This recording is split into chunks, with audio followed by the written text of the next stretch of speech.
কোনরকমে ছেলেটিকে খাঁচার মধ্যে থেকে বের করে বৃদ্ধ লোকটি বলল, একদম কথা বলবে না, চুপি চুপি আমার সাথে চলো।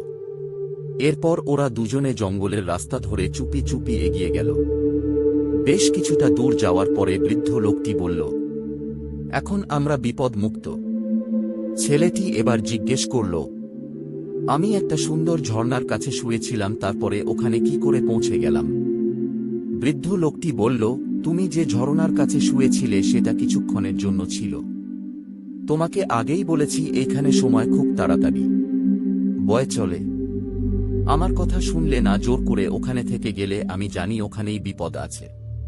তোমার কপাল ভালো ছিল তুমি ওখান থেকে বেঁচে বেরোতে পেরেছ, কারণ আমি তোমার সাথে ছিলাম তাই।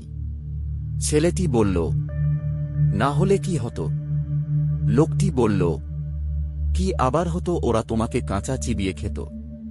ছেলেটি এবার কাঁদো কাঁদো হয়ে বলল, আর কত দূর যেতে হবে?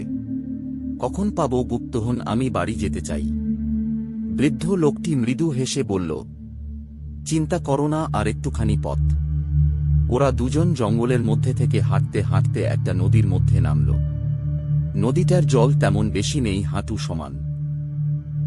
নদী পেরিয়ে ওরা আবারও একটা জঙ্গলের মধ্যে ঢুকল। লোকটি এবার ছেলেটিকে বলল, একটু এগিয়েই একটা গুহার মুখ দেখতে পাবে, ওর ভিতরেই যেতে হবে। ওর ভেতরে সিঁড়ি আছে, সিঁড়ি দিয়ে তোমাকে উঠে যেতে হবে একেবারে পাহাড়ের চূড়ায়। পাহাড়ের চূড়ায় যখন উঠবে দেখতে পাবে একটা সোনালী রঙের কাঠের ছোট সিন্দুক আছে। ওই সিন্দুকটা নিয়ে তোমাকে নিচে নেমে আসতে হবে। নিচে এসে গুহার থেকে বেরিয়ে ওই বাক্সটা তোমাকে খুলতে হবে।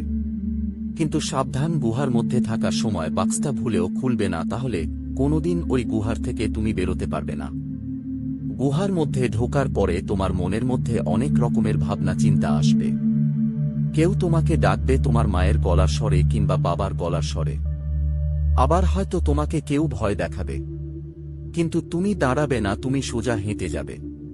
তোমার কোনো ক্ষতি হবে না, শুধুমাত্র কোনোভাবে বিভ্রান্ত হবে না।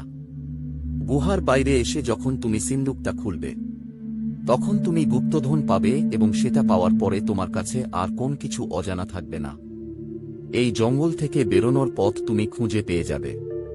ছেলেটি এবার বলল, আপনি আমার সাথে যাবেন না? বৃদ্ধ লোকটি হেসে বলল, আমার গন্তব্য এই পর্যন্তই, আমি এর থেকে বেশি যেতে পারবো না।